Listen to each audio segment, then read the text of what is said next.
आज़मीन हज। अब बहुत ध्यान से आप देखें सऊदी अरब की सिक्योरिटी सिस्टम, यहाँ का सिक्योरिटी सिस्टम। हम लोगों को लगता है कि जो हम लोग यूट्यूब पे लाइव मक्का देखते हैं सिर्फ उतने ही कैमरे हैं। दोस्तों, 1-2-100 नहीं, हज़ारों की तादाद में कैमरे हैं और ऐसे ना जाने कितने सैकड़ों कंट्रोल रूम बने हुए हैं, जिसमें बड़ी बड़ी हम लोगों के घरों में जितनी बड़ी दीवारें होती हैं उससे भी बड़े बड़े टेलीविज़न वहाँ पर लगे हैं, एलईडी लगी हुई है और हर पल हर कैमरे के ऊपर 4-4 घंटे की ड्यूटी के हिसाब से सिक्योरिटी स्टाफ लगा होता है। और एक एक कैमरे के अंदर ऐसी ऐसी टेक्नोलॉजी है कि आपके नाक के बाल तक वो गिन सकते हैं, इतना ज़बरदस्त इंतज़ाम होता है। तो अगर आपका अपना कोई बैग, आपका अपना कोई सामान गिर रहा है तो इनको भी पता है कि वो आपका अपना है और आप अगर उसको उठाएंगे तो ये आपके पास कभी नहीं पहुंचेंगे। ये इसलिए लगा हुआ है कि ऐसे लोग जो दूसरों का सामान उठा लेते हैं, अगर गिरा सामान और उन्होंने सोचा इतनी भीड़ में तवाफ करते समय पैर में कोई चीज़ टकराई, आपको लगा इतनी भीड़ में हम चुप्पे से उठा लें, कैसे पता चलेगा?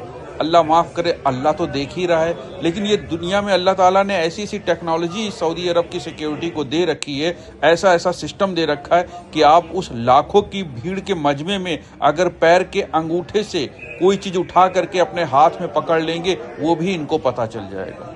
और दूसरी बात आपको बताएं, आप मताफ में या मस्जिद अल हरम में बाहर जितने भी वर्दीधारी पुलिस वाले देखेंगे, आप उनको तो पहचान लेंगे ये आर्मी वाले हैं या पुलिस वाले हैं, लेकिन उससे भी कहीं ज़्यादा आम ड्रेस में, सऊदी की आम ड्रेस में, आम लिबास में पहने ना जाने कितना सिक्योरिटी सिस्टम, उनकी एलआईयू, उनकी एसटीएफ, उनकी फोर्स वहाँ पर एक्टिव रहते हैं, जो आपके हर पल का मूवमेंट पे नज़र रखते हैं। यहाँ तक कि आपको बता दे, जवान तो छोड़िए, अगर 60, 65, 70 साल वाला बुजुर्ग भी किसी गैर महरम किसी औरत को लगातार 40 सेकंड तक देखता रहेगा, थोड़ी देर के बाद पुलिस आके उसको उठा के लेके चली जाएगी। ध्यान से समझिएगा, 70 साल के बुजुर्ग को भी नहीं छोड़ा जाएगा। अगर उसने 40 सेकंड तक लगातार किसी औरत के ऊपर नज़र गड़ा दी तो उसको भी पुलिस उठा ले जाएगी। जवान का क्या करेगी ये तो आप ही समझ लीजिए।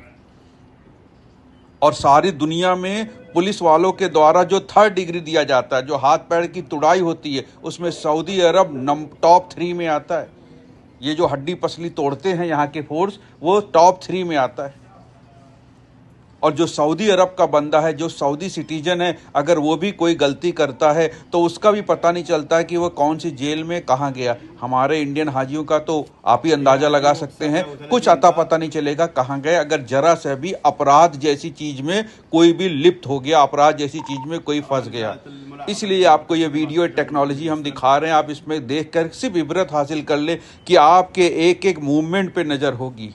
यहाँ तक कि आपको बता दें, अगर मस्जिद अल हरम के बाहर आप 2 सगे भाई हैं और एक दूसरे को रियाल दे रहे हैं, एक आदमी ने पर्स से 100 रियाल निकाले और दूसरे को दिए, उतनी देर में फोर्स आ जाएगी।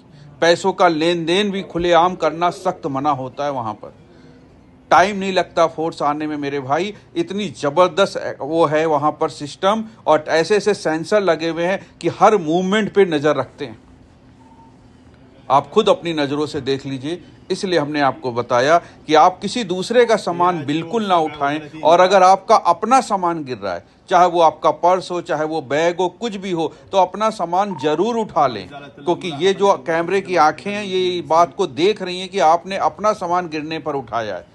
तो आपको अपना कोई भी सामान कहीं भी गिर जाए, 10 बार गिरे 10 बार उठा लीजिए, या ना सोचिए कि आपको पुलिस पकड़ लेगी। लेकिन किसी और का सामान, यहाँ तक कि रुमाल भी अगर आपने उठा लिया, रियाल और पर्स और बैग तो छोड़िए, अगर रुमाल भी उठाया तो आप अरेस्ट होने के लिए तैयार रहिए। पिछले साल एक हाजी साहब ने गलती करी थी, 3 साल की सज़ा हो चुकी है उनको। उन्होंने मताफ में किसी साहब का बैग उठा लिया था और उठा के लेके बाहर चले आए थे। तो मेरे भाई, नाक के बाल गिलेगी, ये वो पुलिस है, इसलिए बिल्कुल अलर्ट रहिएगा, कोई गलती ना करिएगा।